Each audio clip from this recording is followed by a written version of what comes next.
Once again, sorry for the previous delay. This time round, it won't be as long as that. Omusango gwazzeemu okuwulirwa yadde ffe twali twagala judgment eweebwe mwaka guwedde.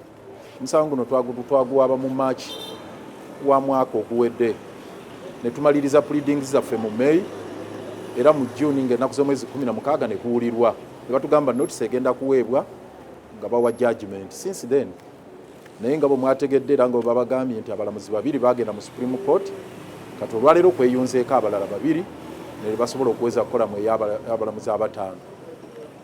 Bamaze okubiwulira era kye tusazeewo ffe submission zaffe ze twakola ku mulundi guli kubanga volume zinene bwe ziti baddemu basome ezo ze zimu ze twadoptinze basome ezo bakole judgment.